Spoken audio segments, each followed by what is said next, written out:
Did you ever realize that the feeding of the 5,000 and Jesus walking on water all happened in the same day? That is what we're talking about this morning.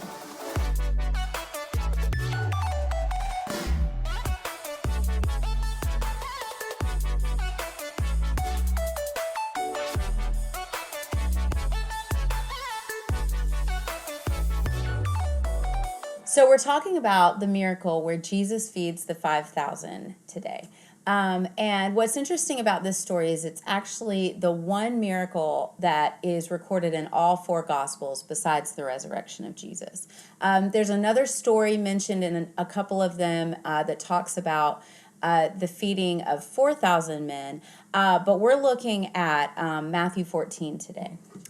So Matthew chapter 14, Jesus finds out that Herod Antipas had his cousin John the Baptist beheaded, and he decides Jesus really he wants some quiet time. Yeah. He's trying to get away. I mean, that's a very emotional, difficult circumstance. So he tries to get away to get some quiet time, and his closest disciples climb up on the hill and they sit down. But what happens is a huge crowd begins to follow him.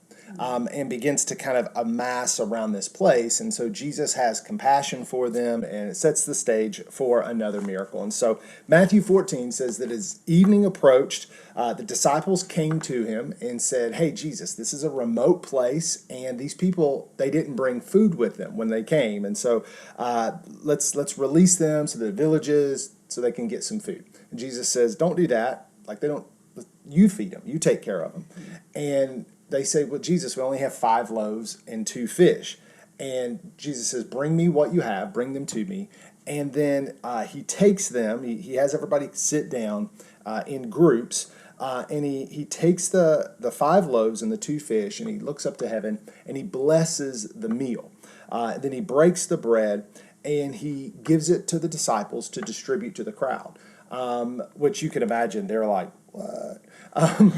And so what happens, though, is they take it and they give it to the crowd. And the amazing thing is, after these 5 loaves of bread and 2 fish, which many of us have heard this story, there's 12 baskets of leftovers. Now, there wouldn't have been 12 baskets to start with, right? Like the 5 loaves and 2 fish, that's not going to fill 12 baskets. But after they spread it out, 12 baskets of extra. And then immediately after that, Matthew says, Jesus made his disciples get into a boat and go across the lake ahead of him, and he was going to get some quiet time. It's what he'd been trying to do this whole time, is just get some quiet time.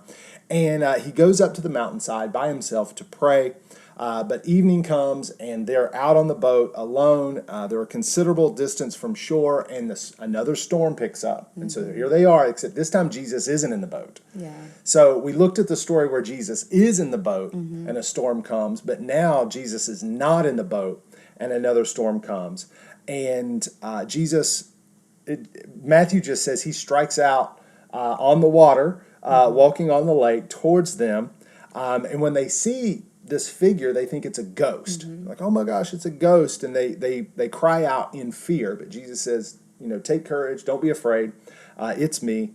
And so this is when Peter says, "Lord, if it's you, then tell me to come out there with you. Tell me to come out on the water." And Jesus says, "Come on." And so Peter gets down out of the boat, walks on the water to Jesus. Of course, when he looks around, he sees the storm, he sees the wind, and he begins to sink, and he cries out. And so Jesus reaches out his hand, catches him. This is when Jesus says, "Oh, you of little faith, why did you doubt?" And they get back into the boat. The winds die down, and the people in the boat are amazed, and they're like, "Truly, this is the Son of God." And they cross over, and then they land on the other side of the lake, and the people see Jesus, and they come, back around, and they're bringing their sick, and they're begging him, and just to get something from him again. And so that's where Matthew ends the story. That's another one of our 50 stories from the New Testament that we think everybody should know. So let's talk about that for just a second. Yeah. The first thing, of course, is that we know there was more than 5,000 people there. Yeah. And so we have, they did not record or count the women and children in these groups. And so when you read that in the Bible, and it says, a certain amount of men, that would have been the men. So you have to kind of estimate, well, were they probably, a lot of them were married, had multiple children with them. And so we are maybe talking about like even up to like 10,000 people in this crowd, which is astounding. It's like, how are there even 10,000 people in their like town? That's huge. just a lot of people. But going back to where Jesus feeds them, we see Jesus, first of all, he never belittles the need for actual physical food. There's not we see him taking care of the need. He says, no, you feed them. Like, that's what we do, right? But at the same time, there is this eternal food that he is on mission to convey to these crowds of people. And I just think it's so interesting, just thinking about that crowd and the way people would have perceived that moment and that miracle, and the way the disciples, even after all they've seen at this point, like they have not seen this, and it was a really long day. As you're reading that, I'm just like, wow, that it still wasn't over even after Peter is sopping wet, being pulled out of the water. There's still a crowd on the other that side finds them again, Yeah. And I mean, think about like, we would be amazed if we saw one miracle. Right. They had like 2, 3, like there was the food, there was the Jesus walking on the water, then there's Peter walking. Like that was a packed day for them. Yeah, I hadn't thought about that before, that's a lot in one day. It reminds me, Matthew. The interesting thing about Matthew is just steeped in Old Testament tradition and allusions, and Matthew is written really to emphasize and to focus on Jesus as the Jewish Messiah. He's always referencing Old Testament scriptures. He's pointing back. And so when I read this story, it kind of, it seems it has allusions to the Exodus story in the Old Testament, where God gives manna from heaven, bread from heaven, to feed the people of God. There are allusions to that, like Jesus is feeding them in the wilderness, and there's 12 baskets of leftovers, meaning there's enough for the 12 tribes. There's all those things like that. And even in the Gospel of John, is where we get the famous statement that Jesus makes when he says, right after this, he says, I am the bread of life. I am the bread from heaven. And so I think some of that's happening too, as Jesus is reimagining, instituting, creating this new exodus from out of the world system, out of the slavery of sin into righteousness and peace, and that's not even the walking on the water part. Like, let's talk about that for a second. It's funny to me that, and we don't talk about this at all in church, and I know I'm not terribly, I don't know really what to make of it, but their first thought when they see this figure walking on the water is to assume it's a ghost. Right. I don't really know what to do with that, because that means, right, like the disciples lived in a world where it was more likely that a ghost would be coming to them than they thought Jesus would be walking on water. Like, if you ask them, like, hey, what's more likely, guys, that you see a ghost or Jesus walks on the water? Now, keep in mind, Jesus has just fed 5,000 people, or more than 5,000 people, with 5 loaves and 2 fish. Jesus has healed people. He's cast out demons. He's like just taught, like, he's already done miracle after miracle. But the first thing they think is, oh, it must be a ghost. Like, I don't know what to do with that. Right, yeah. And so, but like, where does your mind go in the walking on water story? I do think that point is interesting, because it does show us that they are not closed-minded to the things in the spirit world. Like, they're not, this is a culture that is very open to, God does mysterious things, or there's mysterious things going on.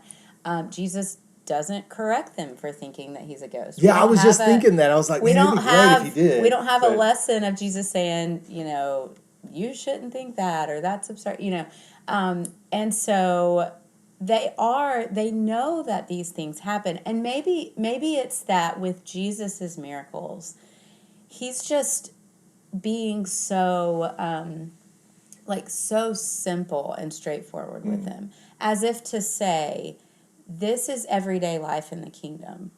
Yes, you can be astounded at a miracle, but remember that this is kingdom life with me. Like, this is what happens when I'm in the picture. Things change, things can be moved, things can be healed, things can be made whole, and it's a every day, sometimes twice a day occurrence, when you're walking with me. And so I don't think at any point they're like, just these stoic, people who are like fishermen and like, they're just like, no, this is all just material and worldly existence. They are open and believe in these stories of old where God did crazy things. And, but then you see this, like, they still can't make the connection, it seems, between Jesus just did this, like, amazing multiplication with this, this tangible thing. And he probably will take care of this too, Yeah, which is his, why did you, like, he looks to Peter and he's like, oh man, why did you doubt? Like, you've seen me do this, you've seen me take care of this, and just keep your eyes on me. Don't look at the storm around you. Just focus in on me. And realize that the water's not a big deal. Yeah. Like, this is, not only am I Jesus who created these waves and I speak to these waves, but you can walk on it too. And maybe, it's interesting that Jesus connects doubt to taking your eyes off of him. Yeah. Looking around. And so maybe doubt is less uncertainty and more untrust, like distrust. Yeah. So if that makes sense, I don't know if that's connecting, but like maybe doubt isn't so much, I don't know if God can, or I don't know if God will, but maybe doubt is more like just getting distracted and taking my eyes off of him. Yeah. Listening to the fear and the lies of no, he's not going to come through this time. What if this happens? And so even like in the midst of the uncertainty, in the midst of the fear, like feel the fear, but just keep your eyes on Jesus. And maybe that's the antidote to doubt. And I just had this one last thought. This is really probably for like ministry leaders. Like if you're watching this and you are leading in a context, a church, or even like a business context or something, just notice that there's always ministry to take place. Like there's always people in need. And what I find interesting is like Jesus is trying to get away to kind of quiet time. John, like this very emotional moment, his cousin has just been murdered, and he's trying to get away. And he makes the decision, okay, well, we got this crowd. I can't do that right now. But he takes care of the crowd, and then he still goes away. Now, it would be, like for many of us, I think we would take that moment to like teach our disciples, well, here's the strategy for feeding 10,000 people. Like you pray and you break the bread. But Jesus doesn't do it. He's like, hey, go ahead. I still need to get away. And he goes to the mountain to pray, to get alone with the Father. But he doesn't stay there. We're going to talk about this in another story. He knows there's always ministry to be done. So he doesn't stay on the mountain, but he goes to the mountain. And I think that's important for us as leaders to always, like, when are we building in those mountaintop moments of prayer, of getting alone with God, to like recover from the ministry moments. I think that's an interesting part of the story. All right, everybody. Hey, thank you for joining us again for another episode here in the 50 Stories from the New Testament that everybody should know. Make sure that you click like and subscribe, share, and then join us next time for another installment of this YouTube series. So y'all have a great week.